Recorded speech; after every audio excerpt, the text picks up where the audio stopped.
Educational curiosity চ্যানেলে সকলকে স্বাগত। আপনারা জানতে চেয়েছেন 2014 টেট প্রশ্নমূল মামলা ম্যাট 1594 এর আপডেট কী আছে। তো এই ভিডিওতে সম্পূর্ণ বিস্তারিত আপডেট ও ডেট পড়লো ম্যাট 1594 হিয়ারিংয়ের বিস্তারিত আমি জানাবো। সুপ্রিম কোর্ট থেকে ওয়েবসাইটে লাইভ আপডেট আপনাদেরকে আমি কিন্তু জানাবো। আপনারা জানেন যে 13/4/2023 ডিভিশন বেঞ্চের ইমপিউইং জাজমেন্টের বিরুদ্ধে কয়েকজন প্রার্থী কিন্তু সুপ্রিম কোর্টে গিয়েছিল, যেখানে বলা হয়েছিল সমস্ত প্রার্থীকে প্রশ্নমূল মামলায় নাম্বার দিতে হবে সেটার উপর ভিত্তি করে।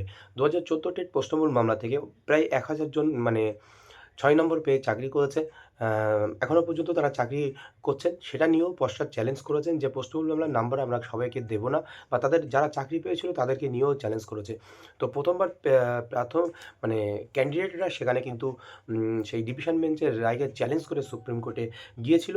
Diary number 43373/2023। তারপরে গিয়ে অনেক দিন পরে পশ্চাৎ আবার ডায়েরি করে 37294 ডায়েরি নম্বর 2023 পশ্চাতে করা ডায়েরি নম্বর। তো এখানে পশ্চাৎ বলেছে যে আমরা কাউকে নাম্বার দেবো না।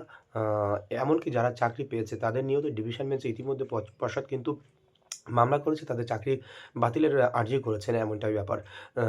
তো এই ম্যাট 1594 নিয়ে অনেক দিন ধরে আটকে রয়েছে সুপ্রিম কোর্টে।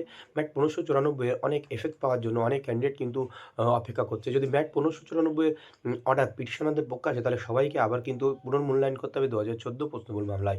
সেখানে অনেক একাধিক পরীক্ষার্থী কিন্তু লাখ লাখ পরীক্ষার্থী কিন্তু সেখানে পাস করতে পারে, আবার নতুন মূল্যায়ন করতে হবে। অনেকে তাদের মধ্যে দেখা যাবে যে অনেকে ডিএলএড ডিগ্রিও নেই।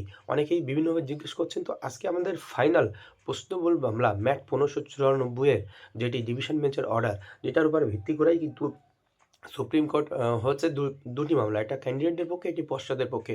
দুটি মামলায় একসঙ্গে কিছুদিন আগে ট্যাগ করে দেওয়া হয়েছিল।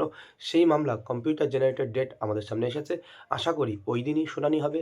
আর এখনও সিরিয়াল নম্বর পড়েনি, সিরিয়াল নম্বর পড়লেও আপনাদেরকে আমি জানিয়ে দেবো। চলুন আমরা লাইভ আপডেট সুপ্রিম কোর্টের ওয়েবসাইট থেকে দেখে নিই।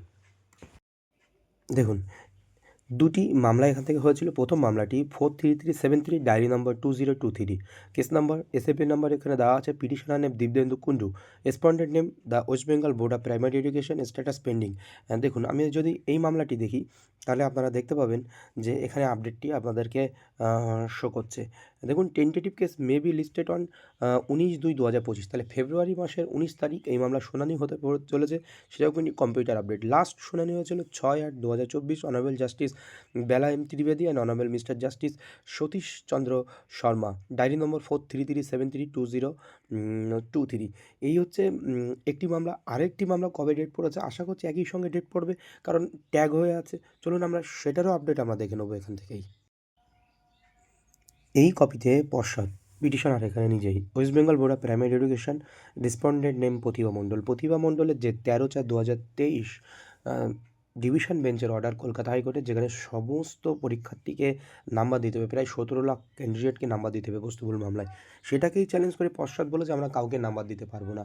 এরই পরিপ্রেক্ষিতে এমনকি পশ্চাৎ ডিভিশন বেঞ্চে যারা প্রশ্নমূল মামলা থেকে চাকরি পেয়েছিল তাদের বিরুদ্ধে মামলা করেছেন যে তাদের চাকরি বাতিল করতে হবে, এমনটাই ব্যাপার আর্জি করেছেন। চলুন আমরা এটারও আপডেট দেখে নিই। তো এখানে আমরা দেখতে পাবো, এটাও দেখুন 19/2/2025। Tentative case may be listed 9/9/2024 এখানে এটা শুনানি হয়েছিল। শুনানি হয়ে আগের যে মামলাটার কথা আমি দেখালাম 43373 ডায়েরি নম্বর 2023, যেটা দীপদেন্দু মণ্ডল পিটিশনার ছিলেন আর রেসপন্ডেন্ট ছিলেন West Bengal Board of Primary education, সেই মামলার সঙ্গে ট্যাগ করে দেওয়া হয়েছে। সেটি ছিল মূল মামলা ম্যাট 1594।